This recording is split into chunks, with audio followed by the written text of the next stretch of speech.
I have built the most complete, the most expansive, the most detailed way to look at everything netherite and ancient debris related. Big thank you to those of you who subscribe to the channel to make sure that you get every single video. If you hit that notification bell, you'll be notified via your phone whenever I upload a new video. Also, special thank you to those YouTube members who directly support me. Thank you.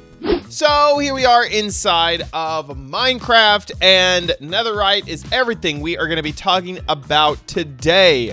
And I'm going to be going through the entire process. So let's start off with how do you find netherite? Well, it's kind of a weird thing to ask because you actually don't find netherite. Okay, you might be able to find it in like some chests and stuff, but you're going to go mine up this, which is not netherite, it is ancient debris.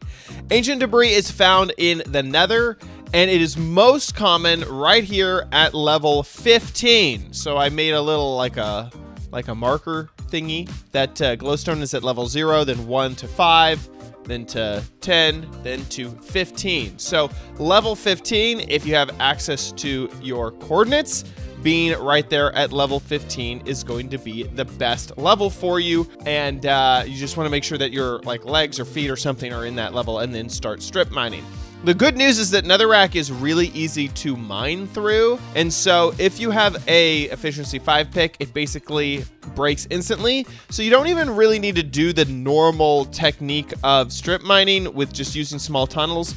I would suggest strip mining in wide bands as you walk from one side to another to hopefully find this ancient debris. Once you find the ancient debris and you have enough of it, like I do now, because I went in survival and found all this. No, I didn't. I did it in creative. Okay, then you're gonna take it and put it into a furnace, and that is going to have an output of netherite scrap. So you go from ancient debris to netherite scrap. This can work in a blast furnace or in a normal furnace. The normal furnace is just a little bit slower of a process, and I'm using blaze rods as my fuel source because why not? I'm in creative, why not? Now that you have the netherite scrap, you need at least 4 of them, which means, because you only get 1 netherite scrap for ancient debris, you'll need at least 4 pieces of ancient debris in order to make a piece of netherite. And that's a little frustrating because if we go back and look at the way that this stuff spawns in, a lot of these clumps, this is, by the way, all I did was just remove all the other blocks for netherite here, if that wasn't obvious enough. All of these clumps, most of them are less than 4, and you need 4. I don't think any of my little clumps here, yeah, none of them have 4. So you need to find at least 2 clumps in order to make 1 piece of netherite, because the next step is to take gold, just straight up gold, and combine that with your netherite scrap. 4 of them, like I have been mentioning, and then 4 pieces of gold. And this can be in any configuration inside of the crafting table. It doesn't matter. But that will give you a netherite ingot as the output. Now that you have the netherite ingot, you need to have some type of armor that you want to upgrade. That means that you need to first make it out of diamonds. So you need some type of diamond gear. That can be any of the normal diamond gear, armor, tools, weapons, all of this stuff can be upgraded. What you'll need next is a smithing table. So this wasn't useful in previous versions of the game, and now it is. Hooray.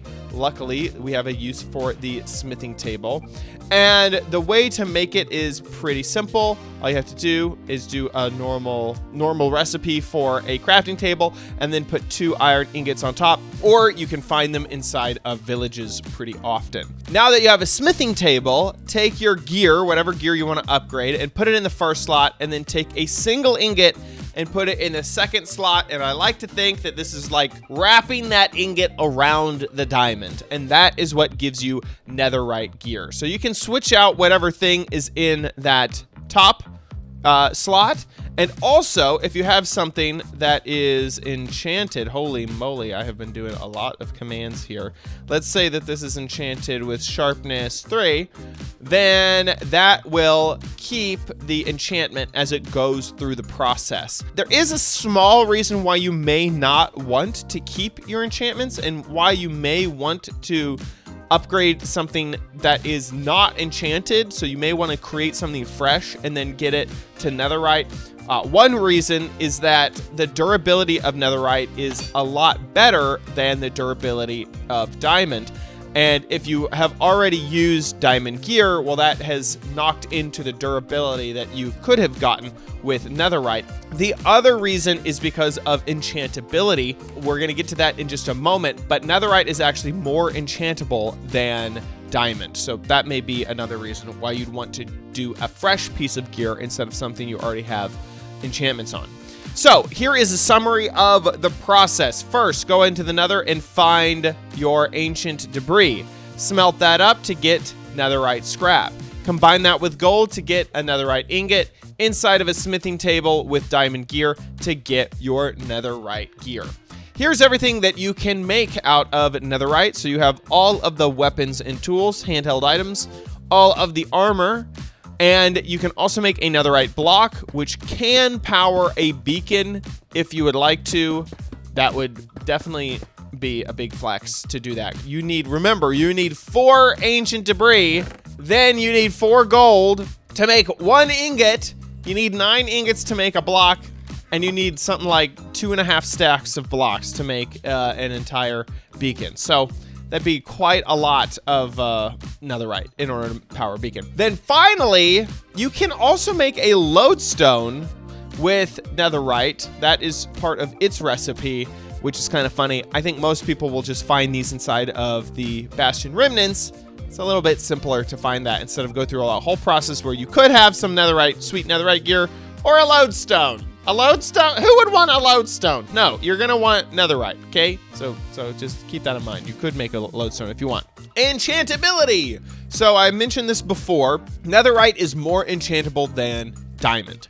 And you may have known of this concept before because gold has a higher enchantability than most of the other things. I think netherite and gold are the same enchantability. And that means that if you have, let's say, here, I'm gonna just show you right here.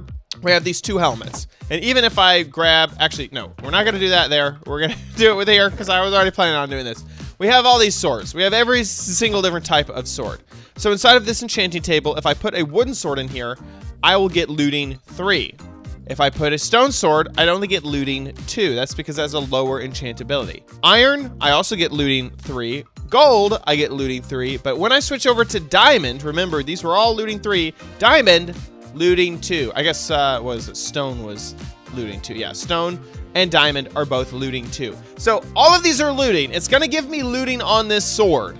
But depending on the material of the sword, it may be a better enchantment to go with a different material.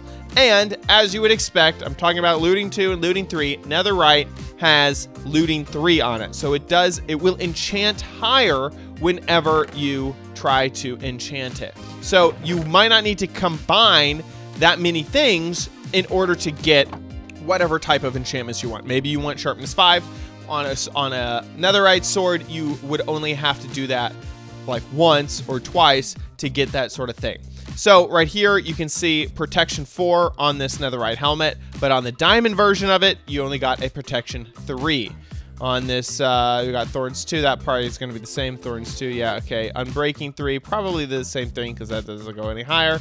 Blast Protection 4 versus Blast Protection 4. So sometimes it works, sometimes it doesn't. Because sometimes either the enchantment doesn't go any higher, like you're going to get the highest Unbreaking here on these legs.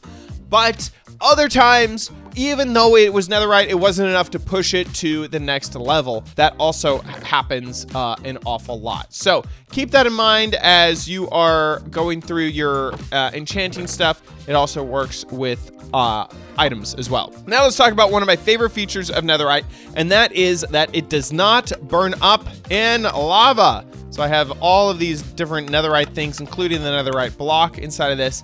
And as it goes into the lava, oops, I didn't mean to pick that up, it will not burn up, which is pretty cool. A fun fact is that is also true with netherite ancient debris and netherite scrap. So ancient debris and netherite scrap both also have this exact same ability of going into the lava and not burning up, which is kind of fun. And it makes it very much a nether thing. Like, if you're in the nether, this is awesome. Now, this will not protect you from lava. If you have on netherite armor and jump into lava, you are still going to take damage. If you die in lava, though, this will not burn up with your corpse. So if you die, everything else will be lost except for your netherite armor, and it will not do anything extra to protect you from the lava, to protect your health from the lava. Funny enough is that netherite items can still be destroyed by cactus. So in a weird way, cactus is like more powerful than lava, which is kind of ridiculous. Cactus will still destroy netherite things, but lava will not. And finally, one more thing before we leave is the stats of netherite. Netherite is much more durable, so you're going to get a lot more uses out of netherite. But also, when it comes to things like the sword and other things, like all the tools have one more attack damage than any of the other tools, even though you don't normally like attack. So diamond pickaxe is attack of 5.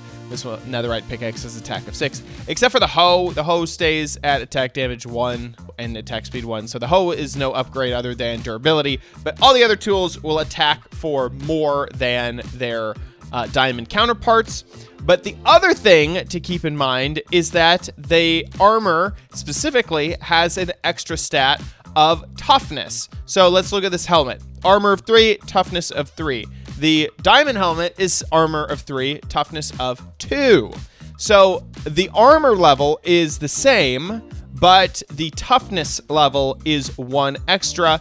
And you can also see there's another stat at the bottom of netherite that diamond doesn't have, and that is knockback resistance. So you get toughness and knockback resistance. Knockback resistance is pretty self-explanatory.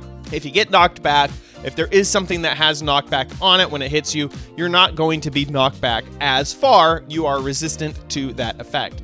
Armor toughness is a little bit more confusing, and I did a little bit of research to find out exactly what that means. In the Java edition only, there is this extra stat of toughness, which when there is higher damage applied. So we're talking like, let's say a big hit was like 20 points of damage, okay?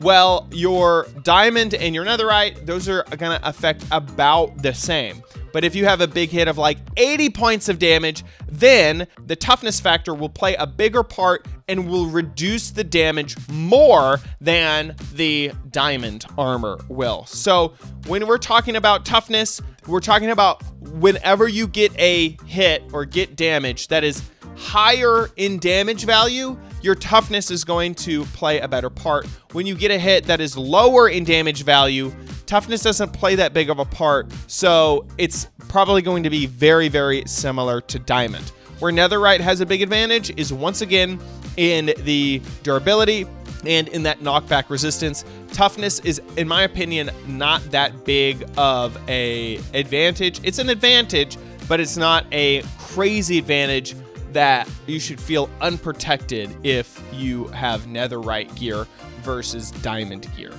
And that about wraps it up for my netherite episode. You should know absolutely everything there is to know about netherite now. Go out, go find it, go enchant it, go make it, and have a grand old time doing it. Thank you so much for watching this episode of OMG Craft. Me and Waffles thanks you for watching, don't you? And she also says a big thank you to those YouTube members who directly support me. Click the join button to find out more. Thanks so much for watching, and we'll see you on the next episode of OMG Craft. Bye!